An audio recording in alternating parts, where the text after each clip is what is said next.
പ്രിയനെ വരൂ, നമുക്ക് വയലിലേക്ക് പോകാം, ഗ്രാമങ്ങളിൽ ഉറങ്ങാം. രാവിലെ നമുക്ക് മുന്തിരിത്തോട്ടത്തിലേക്ക് പോകാം. മുന്തിരി മുട്ടിട്ടോ എന്ന് നോക്കാം, മുന്തിരിപ്പൂക്കൾ വിടർന്നോ എന്ന് നോക്കാം, മാതളനാരകം പൂവിട്ടോ എന്ന് അന്വേഷിക്കാം. അവിടെ വെച്ച് നിനക്ക് ഞാൻ എൻ്റെ പ്രേമം പകരാം. ജെറുസലേം പുത്രിമാരെ, ഞാൻ കെഞ്ചുന്നു, സമയമാവും മുമ്പ് നിങ്ങൾ പ്രേമത്തെ തട്ടി ഉണർത്തരുതേ, ഇളക്കി വിടരുതേ.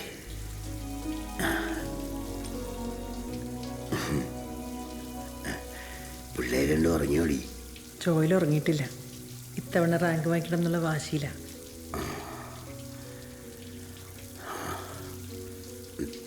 നമ്മുടെ മോന് അവന് സ്വന്തമായിട്ടൊരു റൂം പണിയണം.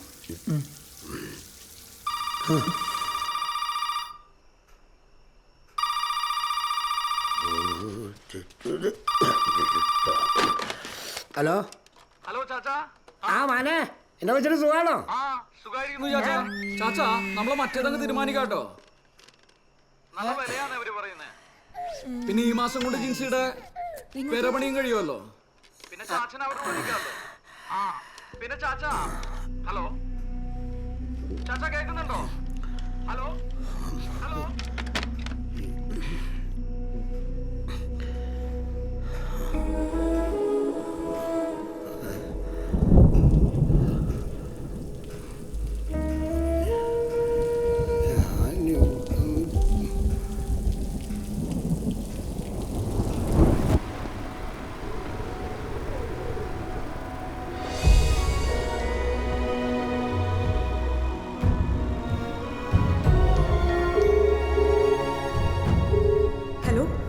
എന്നാടി ചേട്ടാ, അപ്പച്ചൻ്റെ കാര്യത്തിൽ സീരിയസാ.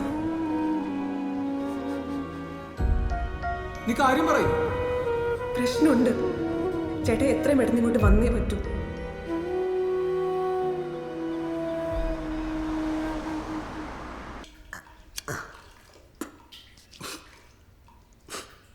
അവനെ ക്രിസ്മസിന് ലീവ് കിട്ടുമടി?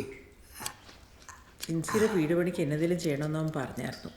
കിട്ടിയാലും എടുക്കുകയായിരിക്കും. സ്റ്റാർ നോക്കുമ്പോഴൊക്കെ ഞാൻ അവനെ ഓർക്കും. ഈ സ്റ്റാർ നോക്കി കഴിഞ്ഞ് കരോടത്തെ പറമ്പിൽ ചെന്നിട്ടേ ഉറപ്പ് വരുത്താതെ അവന് തൃപ്തി വരികയില്ലായിരുന്നു. പള്ളിയിലെ പുൽക്കൂട് മത്സരത്തിൽ എന്നും അവനല്ലായിരുന്നു ഫസ്റ്റ്. പിള്ളേരൊക്കെ എത്ര പെട്ടെന്നല്ലേ വളരുന്നേ.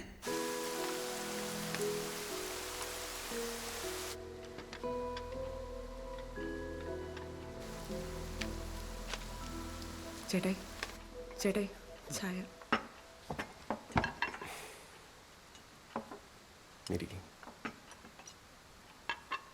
ചേട്ടായി പറഞ്ഞ പോലെ ചാച്ചൻ്റെ സാധനമൊന്നും കത്തിച്ചാൽ ഞങ്ങൾ സമ്മതിച്ചിട്ടില്ല.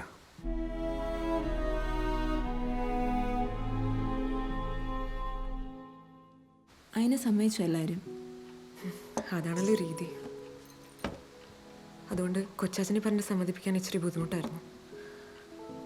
ഞാൻ എത്തുന്നതിന് മുമ്പ് ശാസൻ ഇങ്ങനെ പോയി കളയുമെന്ന് ഞാൻ ഒരിക്കലും വിചാരിച്ചില്ല. ശാസൻ്റെ കാര്യത്തിൽ അല്ലെങ്കിൽ ഞാൻ ഇന്ന് ലേറ്റ് ആണല്ലോ.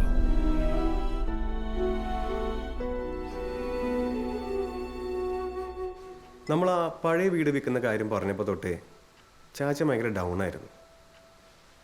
ഇവിടെ വന്നാൽ ശരിയാവുമെന്ന് ഞങ്ങളും കരുതിയത്. പക്ഷെ ഇവിടെ വന്നിട്ടും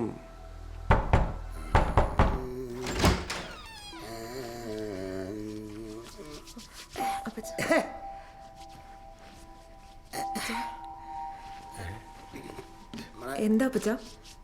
എനിക്കത് കുളിക്കണമായിരുന്നല്ലോ ആളെ. അപ്പച്ചന് ഒന്ന് കുളിക്കണമെന്നുണ്ടായിരുന്നു. എന്നാ പച്ച എന്നാ എണ്ണൊക്കെ തേച്ചിരിക്കുന്നില്ല. ചാച്ചനൊന്ന് കുളിക്കണമായിരുന്നല്ലേ. ഞാനിപ്പോൾ കൊച്ചിനോട് പറഞ്ഞോളൂ ഒന്ന് കുളിക്കണമായിരുന്നു അല്ലേ. ഞാനെനിക്ക് ശരിക്കും ഒന്ന് മേല് വെച്ച് എനിക്ക് ശരിക്കും ഒന്ന് സോപ്പ് വെച്ചൊന്ന് അലക്കി എനിക്ക് കുളിക്കണം. എനിക്കൊന്ന് നന്നായിട്ടൊന്ന് കുളിക്കണം. എനിക്ക് ഞാൻ ശരിക്കും ഒന്ന് കുളിക്കട്ടെ. അന്ന് അധികം വൈകാണ്ട് തന്നെ ചാച്ചൻ ബാത്റൂമിൽ നിന്ന് ഇറങ്ങി. പക്ഷേ ആള് ഭയങ്കര ഡിസ്റ്റർബ്ഡ് ആയിരുന്നു. പഴയ വീട്ടിലായിരുന്നപ്പോഴും അപ്പച്ചൻ ബാത്റൂമിൽ ഒത്തിരി സമയം ചെലവഴിക്കുമായിരുന്നു. ഞങ്ങളതന്ന് അത്ര വലിയ കാര്യമാക്കിയില്ല. പക്ഷെ അന്ന് രാത്രിയിലെ സംഭവത്തിന് ശേഷം ഞങ്ങൾ അപ്പച്ചനെ ശരിക്കും ശ്രദ്ധിക്കാൻ തുടങ്ങി. പിന്നീട് ചാച്ചൻ്റെ മുറിയിൽ അങ്ങോട്ട് ഒതുങ്ങിപ്പോയി.